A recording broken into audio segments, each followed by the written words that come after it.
students, today I am going to teach you the chapter intracellular accumulations. You can see here intracellular accumulations. Now in this first we have to deal with the types of abnormal accumulation of substances in cell. Now what are the types? The types may be transient and reversible, or it may be permanent or progressive. It may be harmless or it may be severely toxic to cell. It may be located in cytoplasm or it may be located in the nucleus. It may be produced locally or it may be produced in other cells and then transported to and stored in this cell. And again, it may be normal cellular constituent like water, lipids, proteins, etc., or it may be abnormal substances like which may be produced inside the cell, that is endogenous to cell, or it may be produced outside the cell, that means it may be exogenous to the cell. Now what are the mechanisms by which it may occur? The broad mechanisms there may be 4 pathways. Number 1 is inadequate removal of normal substance due to defects in packaging and transport, and the example is fatty change in liver. So you can see in this figure here the fat accumulation is there inside the cell.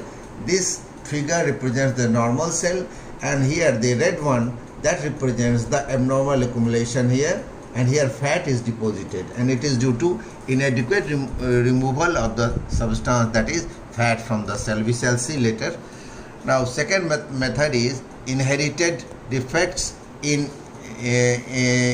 folding, packaging, transport or secretion of proteins.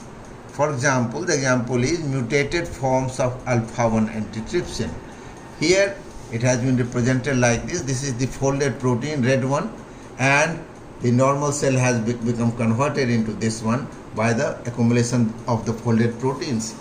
Third pathway is the inherited enzyme deficiency causing a failure of degradation of a metabolite. For example, the example is lysosomal storage diseases. Here you can see the abnormal accumulation is inside the lysosome.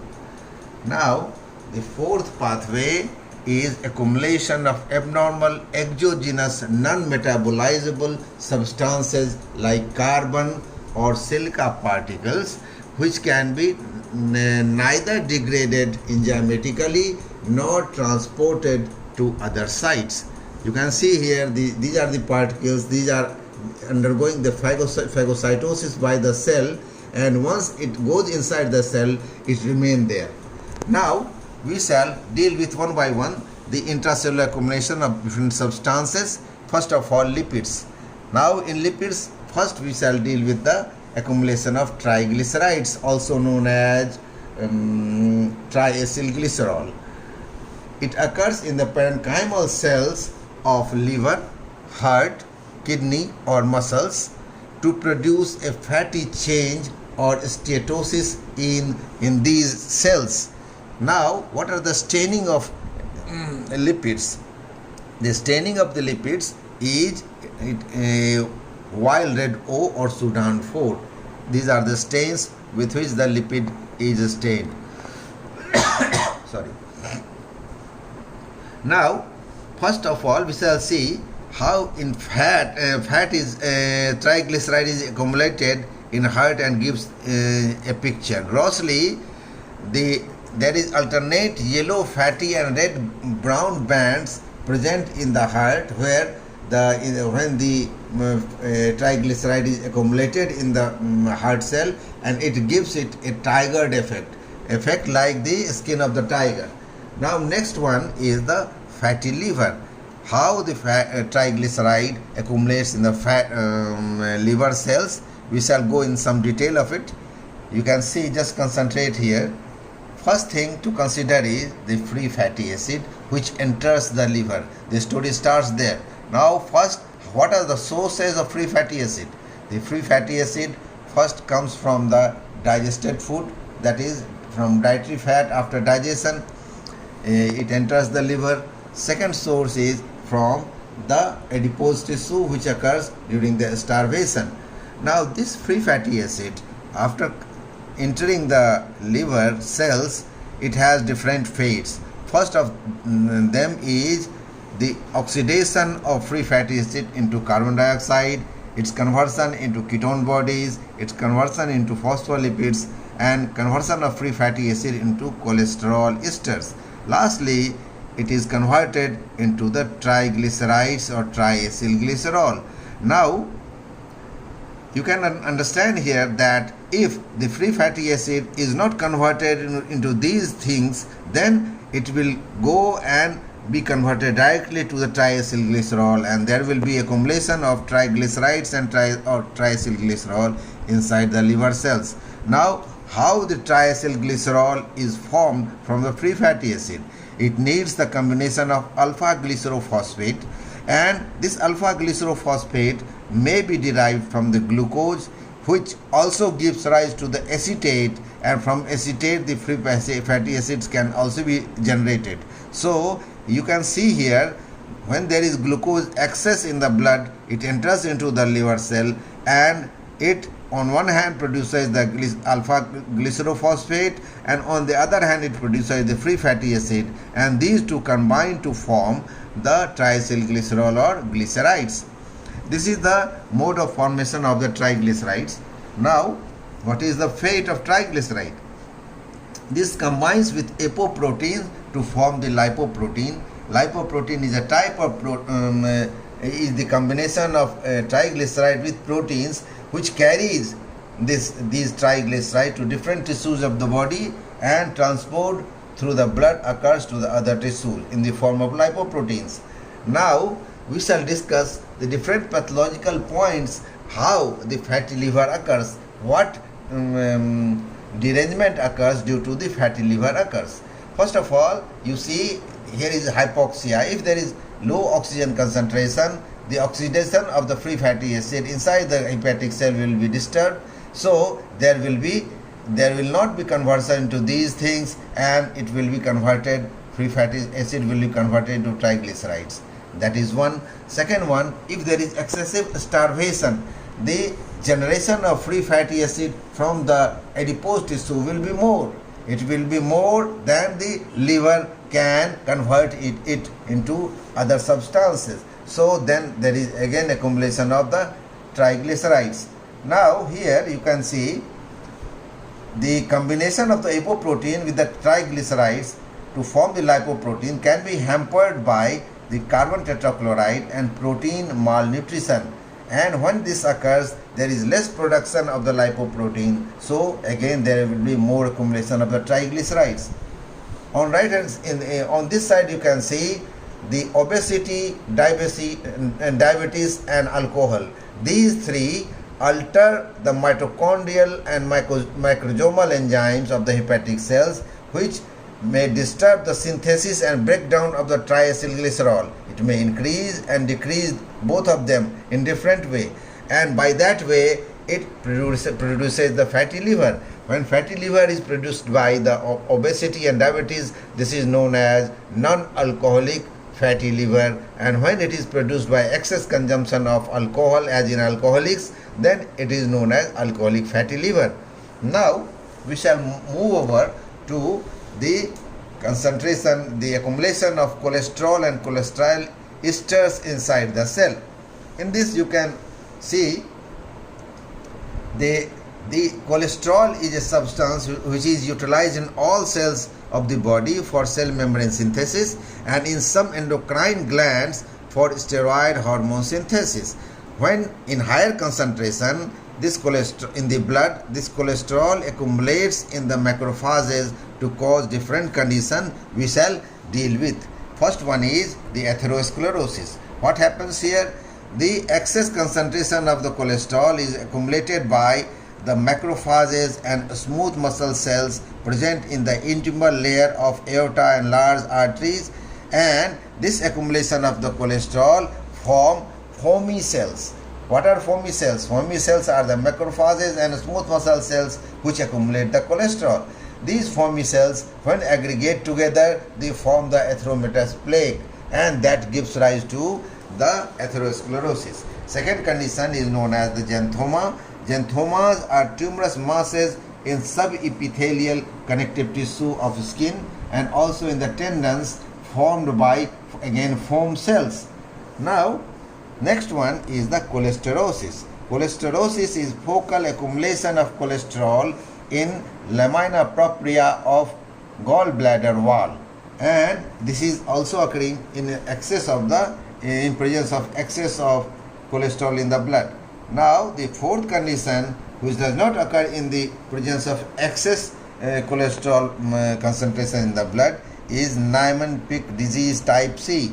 Here, there is mutation affecting enzymes involved in cholesterol trafficking, and this disease is known as lysosomal storage disease, and it causes cholesterol accumulation in multiple organs, not in any single organ, in multiple organs of the body.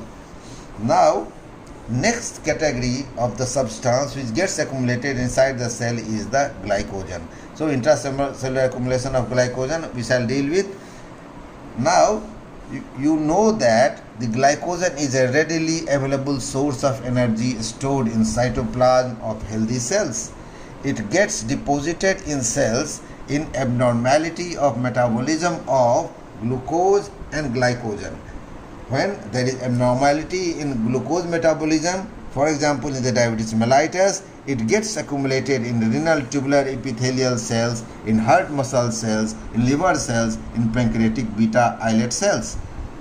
When there is abnormality in the glycogen, for example in the glycogen storage diseases, also known as glycogenosis, it gets accumulated in cytoplasm of various cells of body in the form of vacuole. Now, it is due to the genetic defect in enzymes responsible for synthesis and breakdown of glycogen, and excess accumulation of glycogen in the cell may lead to the cell injury and even the cell death.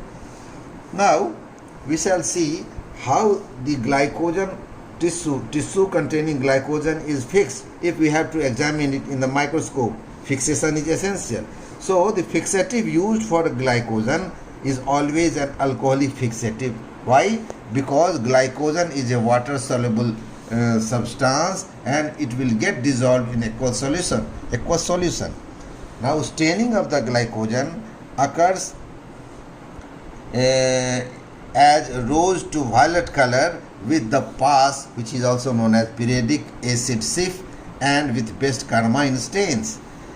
Before staining with these stains, the tissue is subjected to the diastase enzyme which dissolves the glycogen present in the tissue, and this another slide serves as the control for the stained slide. So this is the method of the staining. Now we shall switch over to the intracellular accumulation of proteins. Now, the proteins appear in the cytoplasm as rounded eosinophilic droplets, or as vacuoles, or as aggregates in light microscope, and as amorphous fibrillar or crystalline bodies in the electron microscope. Now, what are the examples of intracellular accumulation of proteins? Number one is reabsorption protein droplets. These droplets enter by pinocytosis into the cytoplasm of renal proximal convoluted tubule cells in case of massive proteinuria and disappear after some time by metabolic degradation. Second example is excessive synthesis of normal protein, for example immunoglobulins synthesized inside the plasma cell. There it is synthesized in the ribosome and it is stored in the endoplasmic reticulum, which is distended by it. So the endoplasmic reticulum of the plasma cells get distended, and in the case of multiple myeloma, and it is seen as this accumulated protein is seen as homogeneous eosinophilic inclusion bodies called Russell bodies. The third example is the excess accumulation of partially folded proteins, for example alpha-1 antitrypsin, which mutated form builds up as partially folded protein intermediate aggregates in liver cells, and that produces the ER stress, resulting into the apoptosis of hepatocytes. You know how ER stress is producing apoptosis of a cell, and repeated apoptosis of different hepatocytes may give rise to the cirrhosis of liver. The defective alpha-1 antitrypsin is not only producing hepatic cirrhosis only, because it also functions to antagonize the effect of the trypsin normally present in the lung, so that the trypsin cannot destroy the pulmonary connective tissue. When the antitrypsin is defective, trypsin destroys the pulmonary connective tissue, and the breakdown of the pulmonary connective tissue results into the emphysema. So you will remember, while you will learn the liver, that alpha-1 antitrypsin deficiency is a genetic disease in which the disease is produced inside the liver as well as inside the lungs also. The fourth example is accumulation of misfolded protein. In many organs, there is the misfolded protein aggregation in different types of the proteinopathies or protein aggregation disease. For example, in the amyloidosis. And the last example is accumulation of cytoskeletal proteins. For example, cytokeratin in liver cells of alcoholics, seen as eosinophilic hyaline cytoplasmic inclusion, and it produces alcoholic hyaline liver disease. Another example of this cytoskeletal protein accumulation is neurofibrillary tangles of neurofilaments in neurons that occurs in the Alzheimer's disease. Now, the next substance which gets accumulated in the cell is the pigment, intracellular accumulation of pigments. What are pigments? Pigments are color substances, may be normal cellular content or may be an abnormal accumulation. It may be exogenous or it may be endogenous. The exogenous pigments are carbon and coal dust, and coal dust or carbon is the most common pollutant of urban life, producing anthracosis and coal workers pneumoconiosis. What is anthracosis? It is blackening of lung tissue by inhaled coal dust picked up by pulmonary alveolar macrophages, and which is transferred through the lymphatics to the tracheobronchial lymph nodes and blackening the whole lung tissue. Next is the coal workers pneumoconiosis.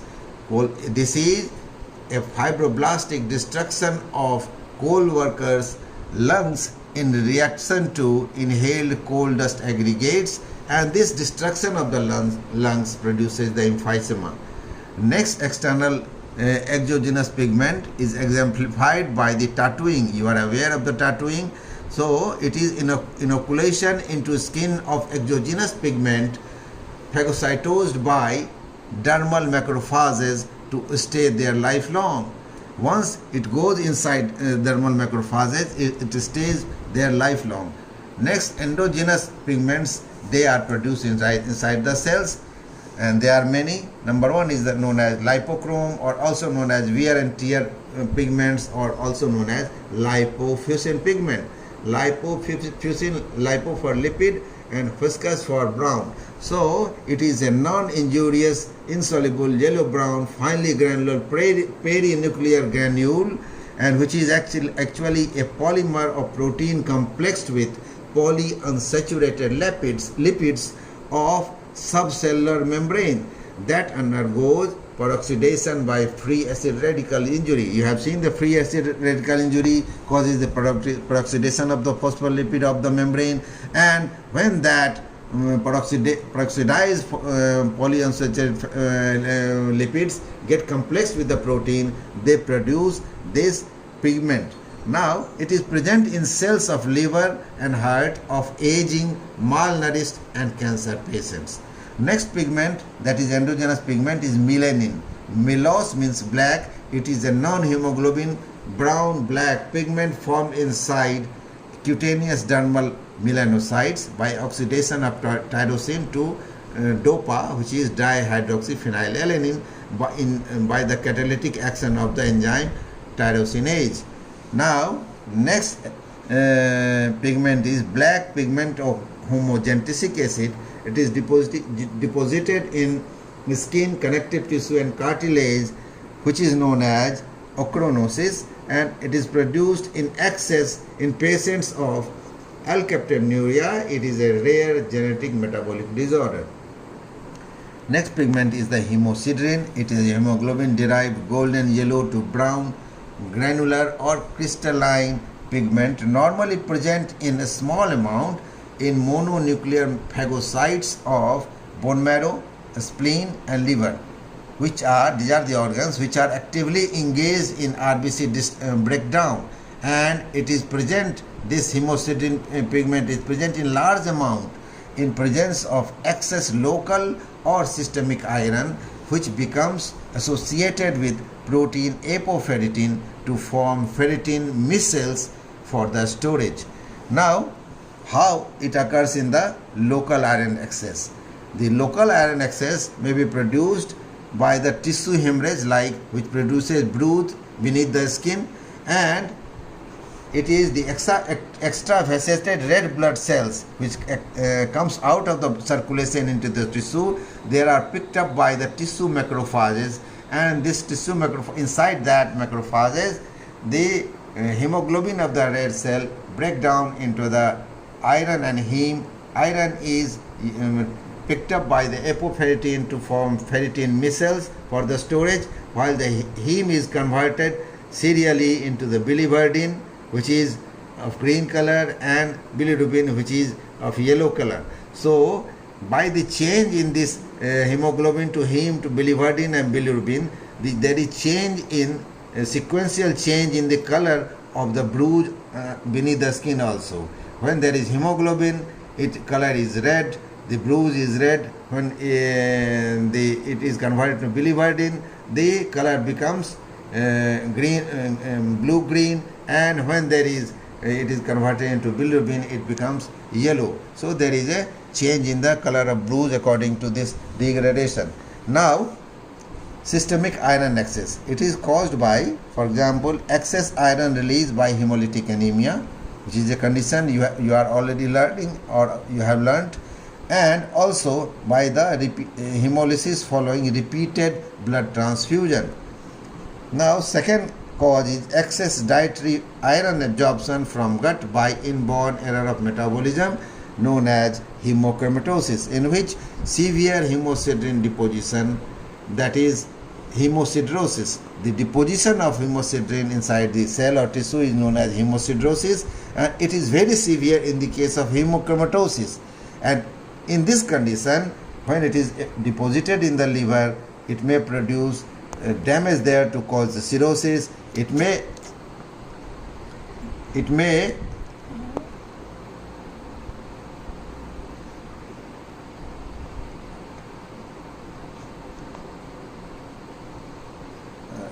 produce the cirrhosis in heart. It may produce the injury to form to cause the heart failure, and in pancreas it may damage the pancreatic cell to form the diabetes mellitus. Now we shall deal with the pathologic calcification. It is abnormal depositions of calcium with a smaller amount of iron, magnesium and other minerals in the form of salt in the tissues, and it may be of two types. One type is known as dystrophic calcification, in which in presence of normal serum calcium, it is deposited in dying tissue where cell membrane phosphate binds calcium of blood to form calcium phosphate crystals, progressively surrounded by layers of calcium to produce lamellated psammoma bodies. The psammoma bodies are the characteristic of papillary carcinoma of the thyroid also. The examples of the dystrophic calcification is areas of coagulative necrosis, liquefactive necrosis, caseous necrosis, and enzymatic fat necrosis, and it is also occurring in atheroma, which blocks the artery, and it may occur in aging and damaged heart valves when the function of the heart valves are deranged. So next category of calcification is known as metastatic calcification. Metastatic calcification, and in presence of hypercalcemia, the calcium salt gets deposited in those living tissues whose cellular internal pH is alkaline, as these excrete acids, and these are non-crystalline amorphous deposits. Examples are interstitial tissue of gastric mucosa, systemic arteries and pulmonary veins, and renal nephrocalcinosis. All these conditions produce radio-opaque X-ray findings. So this is all about, I had to teach you about the intracellular accumulation. If you have got any question, you may ask. Okay, thank you.